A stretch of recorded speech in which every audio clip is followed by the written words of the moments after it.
We're talking wine in our agriculture spot. Ricky Lambert, who's a bit of a connoisseur in the area of wine, maybe even an expert. Oh, Wayne, I wouldn't necessarily say that. I've certainly enjoyed a good glass of red in particular. Yes, I should say that your credentials are very good. You were born and raised in the Riverland, now live in the Barossa Valley, and you're a Lutheran, so that probably gives you very good credentials for this. Yeah, I think my bloodstream is 50% Lutheran and probably 10% red wine. Very nicely said. Now, this is a really important industry, not just for the South Australian wine producers, but Victorian and New South Wales producers too. I mean, Victoria had a massive amount of wine going into China, and it's a huge loss what's happened with what effectively are the tariffs that have cancelled a lot of supply. Yeah, Wayne, what we do with Flow News 24 is we monitor across our network, Victoria, New South Wales, South Australia, what governments are doing, and we noticed there were two state governments that were doing good things in the last week for their wine sector to help with the loss of China as an export market, which is about 30% or more. A third of the wine exports of Australia were going to China, and now we've lost that because the tariffs are over 200%. But one state government, Victoria, may be a different position. Yes, certainly is a very silent night out there at the moment for Victorian wine producers. But look, we look at this from the South Australian wineries, that they're going to benefit from the government there with a $5.4 million wine market expansion program. And that's identifying new markets, growing sales of premium SA wines.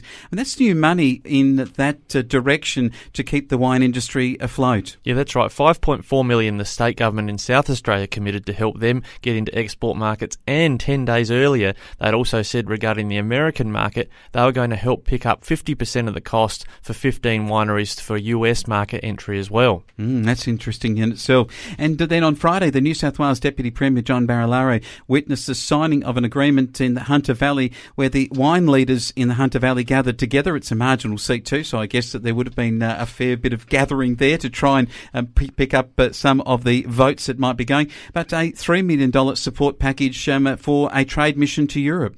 Yeah, we'll keep highlighting for listeners the importance of making your seat marginal or to get government attention, and certainly the Hunter Valley is a hot topic at the moment in New South Wales politics, and lo and behold, their government, the state government in New South Wales, are throwing $3 million at their wine producers to help them get new markets. Okay, but here we have the situation for Victoria, and I know that we've spent a little bit of time on this, and this is what Peter Walsh, who is the opposition spokesperson for agriculture, had to say about the Victorian situation where no action's been taken by the state government. None of us want to be bullied by the Chinese in whatever they're doing about imports into China, but it is absolutely critical that the state government put more money into developing new markets. We know what a great product we have in Australia with our wines. We just need to have access to those additional markets. Yeah, it's quite glaring, isn't it? Peter Walsh's comments there do highlight that last Friday we had the New South Wales and South Australian government saying we're here to help our wine industry, but somehow the Victorian government were out there with the crickets in the evening making no noise at all.